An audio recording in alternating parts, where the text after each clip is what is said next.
Avant de donner la parole à celui que vous êtes tous venus entendre, quelques mots quand même d'introduction pour dire qu'il y a presque un an, c'était au mois de juin 2013, nous faisions notre dernière conférence de presse à cette tribune.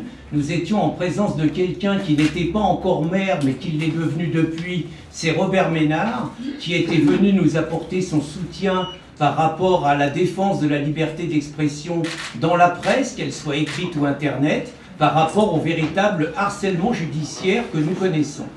Nous n'avions pas su intéresser ce jour-là énormément de journalistes, puisque Robert Ménard avait parlé d'une conférence de presse sans presse. Écoutez, nous sommes ravis aujourd'hui sur ce thème, puisque c'est le 10e livre de Riposte laïque qui sort, donc le livre du gauchisme au patriotisme, itinéraire d'un ouvrier élu maire d'Hayange, donc de Fabien Engelmann.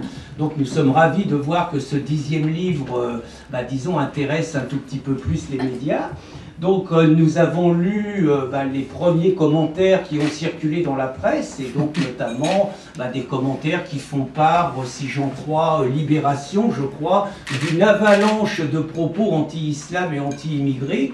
Je tenais à vous dire que c'est vraiment un verdict qui nous surprend, puisque sur les 10 livres que nous avons publiés à Riposte laïque, je peux dire vraiment, sans cacher la vérité, que ce livre de Fabien Engelmann est sans doute celui qui parle le moins d'islam et qui en parle dans les termes les plus modérés. Donc, parce que tout simplement, Fabien Engelmann, dans cet ouvrage, a énormément d'autres choses à aborder, à évoquer, sur son parcours, sur ses évolutions, ses réflexions. Ce que j'aime beaucoup chez Pierre, c'est qu'il a un petit peu le même parcours que moi. C'est un ancien trotskiste, c'est un ancien militant de gauche également, un ancien de la CGT, et je pense qu'on s'est trompé sur pas mal de choses. Et on a ouvert les yeux, on a un programme cohérent, et comme des milliers, voire bientôt des millions de déçus de cette gauche qui a trahi sa propre idéologie, qui a trahi également les classes moyennes, les classes populaires, et qui préfère de plus en plus, comme on le voit actuellement, instaurer une préférence étrangère. Nous avons le droit en France, le droit au blasphème existe encore, on a le droit d'émettre une critique envers une religion. En aucun cas, je critique des individus, mais je m'interroge. Je m'interroge également encore pour répondre à ces nombreux journalistes qui ont repris, encore une fois, sans trop réfléchir, ou même pas sans pour autant avoir lu le livre, repris comme ça une dépêche à l'état brut sur l'islam en France. Moi, je considère que c'est à l'islam de nous prouver qu'elle est compatible avec notre modèle de civilisation. Et ce n'est pas l'inverse. Quand je regarde autour de moi, et bon nombre le font également, à l'époque, quand j'ai quitté le parti d'Olivier Besancenot, je m'interrogeais sur le pourquoi un parti qui se dit laïque, qui se dit respecter le droit des femmes, proposer une candidate voilée aux élections régionales. Et je pense qu'on s'est tous interrogés. Alors j'ai attrapé quelques cheveux gris, je l'avoue, le jour même. On a eu des discussions avec les militants du NPA, et depuis, le NPA a perdu plus de 2000 adhérents. Je pense qu'on ne peut pas jouer avec ça. Je pense que le respect de la femme, le respect des libertés individuelles sont tout à fait à l'opposé de l'idéologie de l'islam. Effectivement, en 2014, alors bon, là, il y a eu une petite avancée. L'animal n'est plus considéré comme un meuble, mais comme un être à part entière sensible. Quand on voit l'élevage industriel, quand on voit les conditions insoutenables dans les abattoirs, on peut également parler de l'abattage rituel. L'abattage rituel, les animaux, grâce à cette dérogation, que ce soit pour le halal et le kasher, ces animaux sont égorgés à vif étourdissement, sans étourdissement, dans une société pseudo et dite progressiste. Non, moi je pense tout simplement, et d'ailleurs Marine Le Pen effectivement l'avait aussi défendu, il faut interdire tout bonnement l'abattage rituel. Danny Boubaker, le grand recteur de la mosquée de Paris, avait précisé et avait indiqué à Brigitte Bardot et à d'autres journalistes qu'on peut aisément égorger un animal étourdi vu que l'animal n'est pas mort, Alors pourquoi ne pas le faire? Encore une fois, la lâcheté et la peur des politiciens du système de gauche comme de droite qui se courbent encore une fois devant une religion et qui ne veulent en aucun cas interdire l'appâtage rituel, honte à eux. La Suisse l'a fait, hein Pierre, c'est bien ça? La Suisse l'a fait et ils ont eu un certain courage. Pourquoi ne pas proposer encore une fois un référendum ou une votation citoyenne? Je pense qu'on aurait de grosses surprises. J'ai souvenir avoir participé, oui, à une manifestation aux côtés d'Arlette Laguier contre les idées de Jean-Marie Le Pen en 2002. Et notre mot d'ordre, c'était de crier dans ces manifestations, ni Chirac ni Le Pen.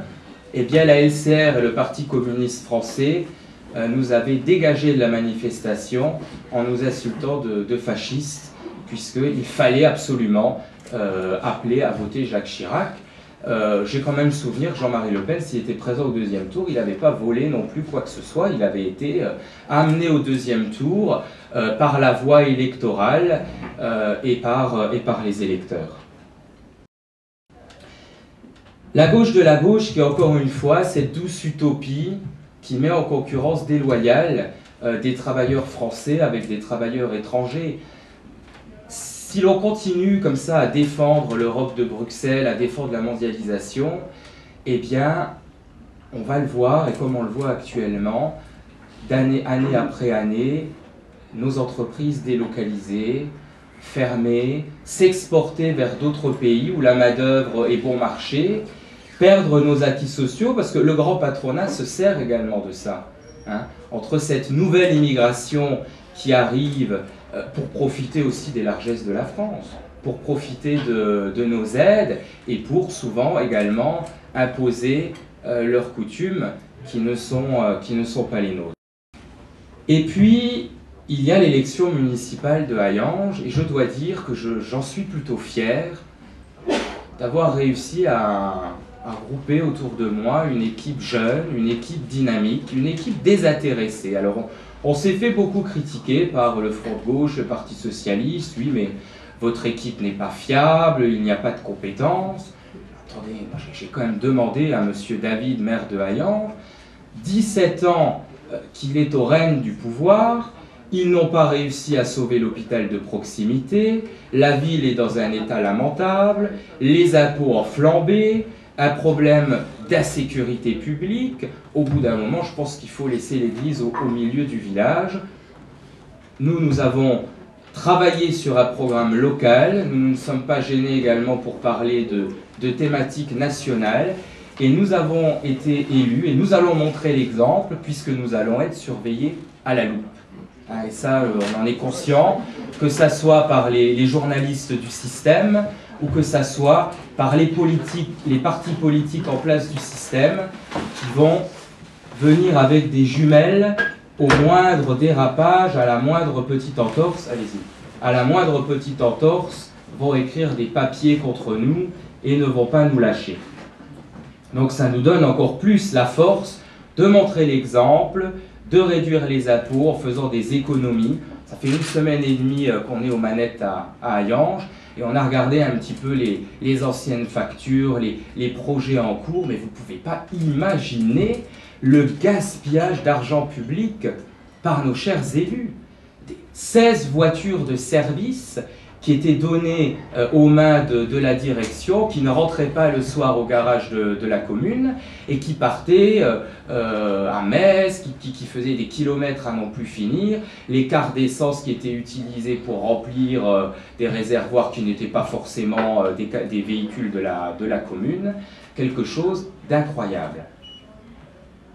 Donc tout ça, nous allons réellement regarder ça également à la loupe, pour faire des économies et pour respecter notre engagement de baisser les impôts locaux.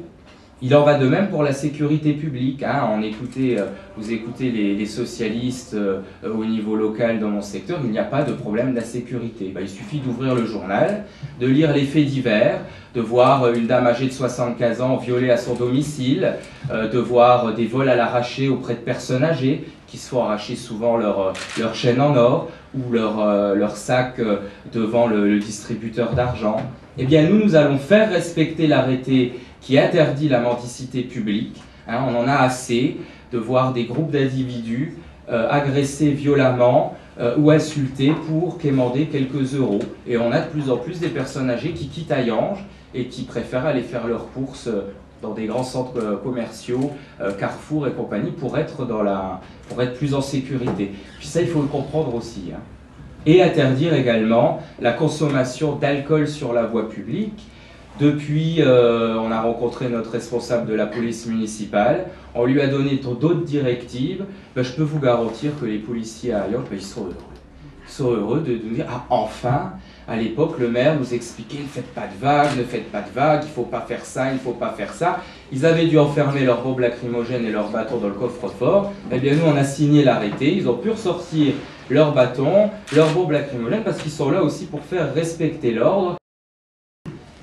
Et puis pour finir, avant de laisser place aux questions, les prochaines élections européennes qui arrivent, fin mai, moi je crois que dans beaucoup de communes, malheureusement, on n'a pas pu présenter de liste patriote, de liste Front National. Là, l'important, c'est vraiment d'appeler à la mobilisation des amoureux de la France, de ceux qui ont envie concrètement et réellement de changer les choses. Il nous faut vraiment un groupe important d'eurosceptiques au sein du Parlement européen. Et moi, j'invite vraiment les abstentionnistes et les personnes qui n'ont pas pu voter pour une liste patriote dans leur collectivité à se déplacer en masse aux prochaines élections européennes. Voilà, j'ai fait un petit tour de ce que je pensais intéressant à vous expliquer. Mon livre, qui encore une fois, je le rappelle, est un livre populaire qui plaira aux classes moyennes, aux classes populaires, aux invisibles, que les partis du système ont laissé de côté, ont mis à l'écart. Et voilà, si vous avez des questions, on sera heureux, Pierre et moi, d'y répondre. Merci.